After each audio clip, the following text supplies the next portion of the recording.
It's really hard to be truly happy when you're not being yourself. And most of us have no clue who we are. We all have situations that don't look like they're going to work out. We don't see how we can get well, how we can accomplish a dream, how our family will be restored. All the circumstances say it's not going to happen. How much of life do you feel like you control, or how much does life control you? Do you tend to control more of what's going on, or events controlling you? If you focus on what you can't control, if you focus on the past, if you focus on what's missing from your life constantly, that pattern of focus will make you frustrated, overwhelmed, depressed. It won't even matter if you're, taking antidepressants. If you keep focusing on what you can't control, what's missing from your life, you're going to feel depressed still. You can take as many antidepressants as you want. Focus equals power. Complaining, crying, whining, griping, a Bible word called murmuring. See, that'll ace your future. Spend 5 minutes complaining and you have wasted 5. And you may have begun what's known as economic cancer of the bone. Surely they will soon haul you off into a financial desert and there let you choke on the dust of your own regret. And not only is it important for you to know it's possible for you to choose your future, but it's necessary that you work on yourself, that you develop yourself. It's necessary that you get the energy drainers out of your life, people who don't want anything, people who are not striving, people who are not challenging themselves, people who aren't growing, people who have stopped dreaming. It's necessary that you align yourself with people and attract people into your business who are hungry, people who are unstoppable and unreasonable, people who are refusing to leave life just as it is and who want more. My mother used to say, birds of a feather flock together. If you run around with losers, you will end up a loser. It's necessary that you get the losers out of your life if you want to live your dream.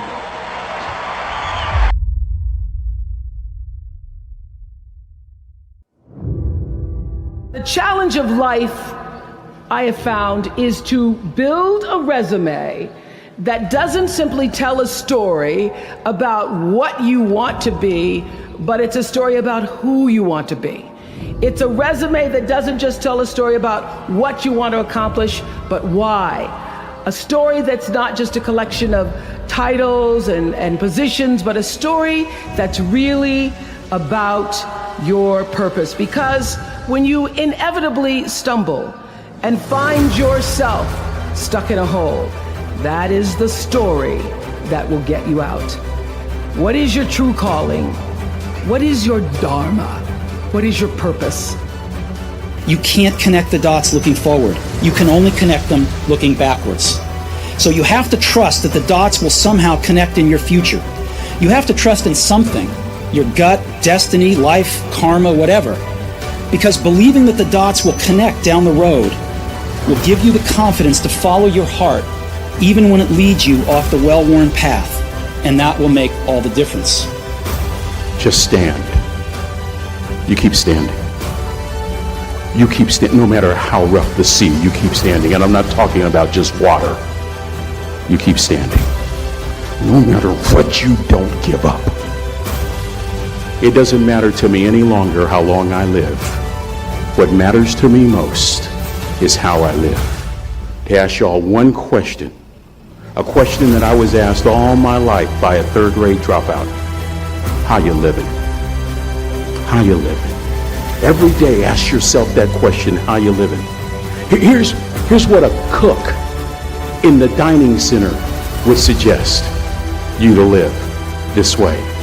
That you would not judge, that you would show up early, that you'd be kind, that you'd make sure that that servant's towel is huge and used, that if you're going to do something, you do it the right way. That cook would tell you this, that it's never wrong to do the right thing, that how you do anything is how you do everything. And in that way, you will grow your influence to make an impact. In that way, you will honor all those who have gone before you, who have invested in you. Look in those unlikeliest places for wisdom. Enhance your life every day by seeking that wisdom and asking yourself every night, how am I living? One person can change the world by giving people hope. So if you want to change the world, start each day with a task completed. Find someone to help you through life. Respect everyone. Know that life is not fair and that you will fail often. But if you take some risks, step up when the times are the toughest, face down the bullies, lift up the downtrodden, and never ever give up. If you do these things, the next generation and the generations that follow will live in a world far better than the one we have today. And what started here will indeed have changed the world for the better. Let's look at this idea of specificity for a minute. Like a winter home in Hawaii, very nice. But if I say, I will own a 2-bedroom beachfront villa on the west coast of Maui, Hawaii by June 1st, 2003, does that sound a little more clear? Yeah. And until you get specific like that, the creative part of your brain won't jump in and decide how to help you get there. And that's why a lot of people never get their dreams, because they don't make them specific enough. You got to get real nitty-gritty. Break it down. How much by when? I want a better relationship with my husband. Well, what does that mean? But if I say I want to spend an hour a week sitting opposite my husband talking about real things that matter, no TV on, eye-to-eye communication. Now that we can measure. Did you do it for an hour? Want to have more fun. What does that mean? But what if I say I'm going to listen to comedy albums twice a week for a minimum of an hour? You're probably going to have more fun. So make it specific. Make it real. Some people say, you know, I want our business to increase. Well, how much? By when? I want the reading scores to go up in a school. How much? By when? Until you have that, you're not going to make progress. And so many people's dreams never get completed because they're not clear about the specific number of how much by when. I told you earlier in the program, we said we're going to sell 1.5 million books in 1.5 years, and that directed our behavior. Recently, we just said we're going to sell 1 million books in one day. And we had 101 bookstores involved in a book signing. We're going to try to be in the Guinness Book of World Record for the largest book signing ever done. Now, I don't think we sold 1 million books. Maybe we sold a couple 100,000. But by holding that question and trying to figure out how to do it, it moved us toward that goal. Now, maybe it'll take us 2 years to figure out how to sell 1 million books in one day, but it gets the thinking to expand out into that arena. Is this making sense? Okay, so you want to have those goals. Now, the other thing you want to do is break your goals down. Many of you have big goals. End hunger in the world. That's a pretty big goal. You know, have world peace. Achieve a certain level of spiritual oneness with God or life. Big goals. When you first look at it, it's kind of overwhelming. But what if we were to break that down into little steps? It says, okay, I want to go to college and get a PhD. Gosh, I'm only a high school student. But the next step would be finish the math class, get an A in this. Write for a brochure from a college, get a catalog. Pick 1 or 5 colleges that I want to apply to. You know, just keep breaking it down to little steps and then figure out how to get all those steps done and put a date by each step. And then start doing the plan. Someone said if you fail to plan, you're planning to fail. Does that make sense? Yeah, absolutely. One of my friends said, success by the yard is hard, by the inch it's a cinch. So we just break it down into small pieces. I was reading the Guinness Book of World Records because we were thinking about being in there, and this guy set a goal to eat an entire bicycle, tires and all. Now, how do you do that, right? Well, it took him 17 days. But what he did is he kept cutting the bicycle up and then melting it down into little swallowable pieces, and he ate them. I don't know how much stayed in, but he ate them, right? But the point being, anything can be done if you break it down small enough. Make sense? So don't let the bigness of a goal overwhelm you. I don't know if you'd agree with me on this, but in many ways, one of the key factors to legendary success isn't your natural ability. It's not whether you have the right product. It's not whether you're in the right field. It's not whether you've had a blessed background. It's not whether you have the right IQ. I want you to really think about and deconstruct and play with, maybe later tonight in your journal. I want you to deconstruct this idea of confidence. And it seems like a very simple word, but just think about it in your own life. When you have confidence, or we could even call it fire, when you have that fire within you, that confidence, that interior bravery, you almost have this power to do whatever it takes to get your brave vision done. You see, in this world, it's not about, in many ways, your strategy in your business or your ability in your life. It's about this thing called confidence. And we have all had these times in our lives when we are full of confidence.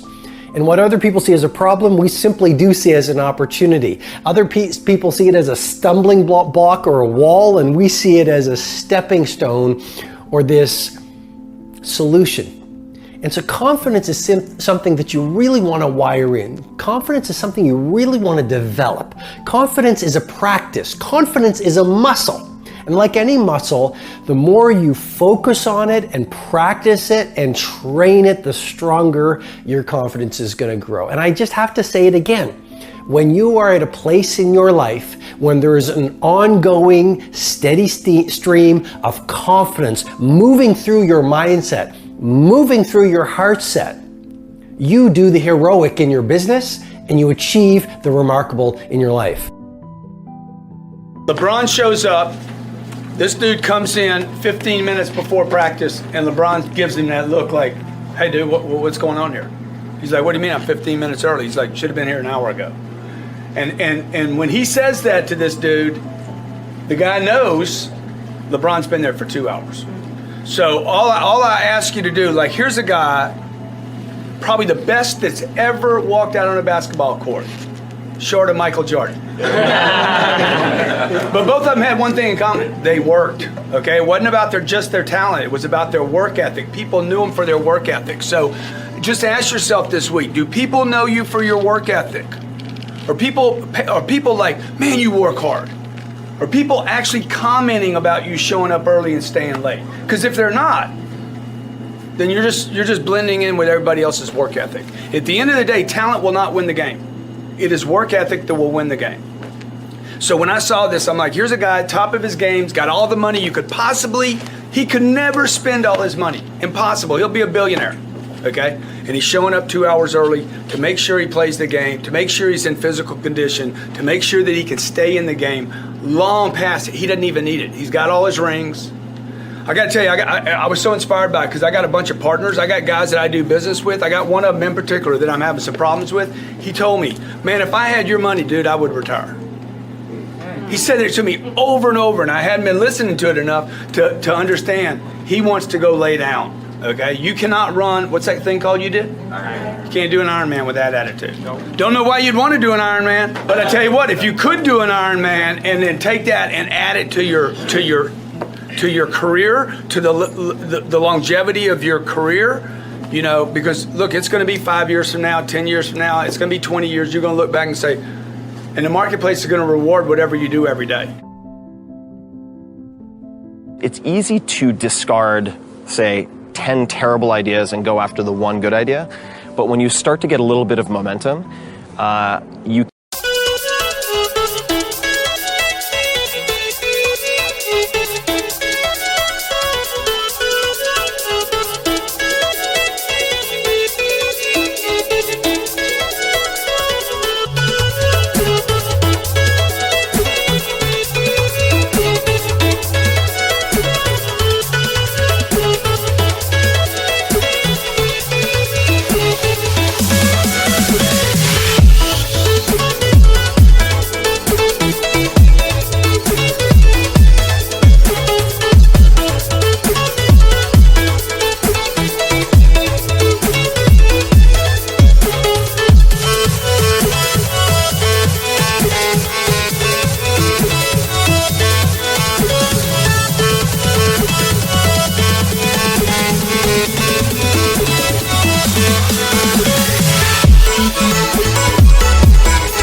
can drown yourself in good opportunities that aren't great opportunities. And if you scatter your focus, you try to do 17 different product lines, you can kill your business really easily, particularly when you have a small team. So I think asking yourself repeatedly, what is the one project, the one initiative, the one campaign that, if successful, will render the rest of these things either unnecessary or much easier? What is that one step? And I've called it this lead domino before, but what is the one thing on this list of 7 different campaigns that will make all the other ones irrelevant or much easier?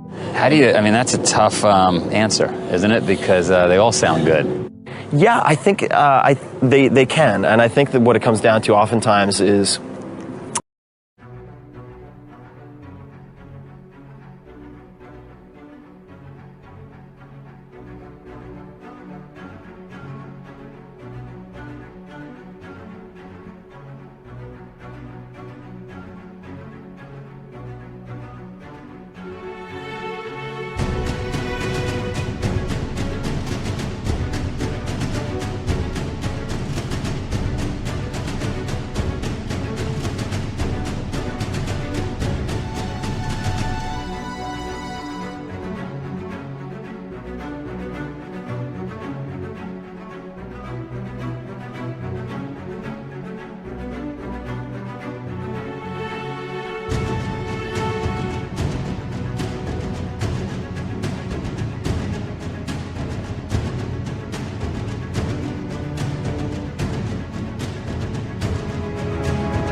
it returns back to measurement. So how are we defining success? Like if we want to grow the company, let's just say, what does that mean? In 3 months, 6 months, what are we measuring? Why are we measuring those things?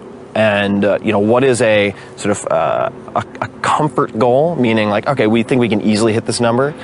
What is a stretch and what is like, hallelujah, we threaded the needle.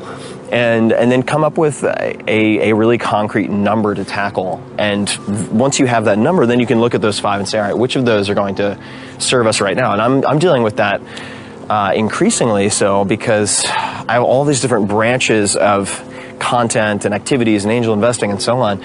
It's very easy for me to get scattered. It's never been easier. So I have to continually ask that type of question. What's your main focus now? If you had to boil it down to one...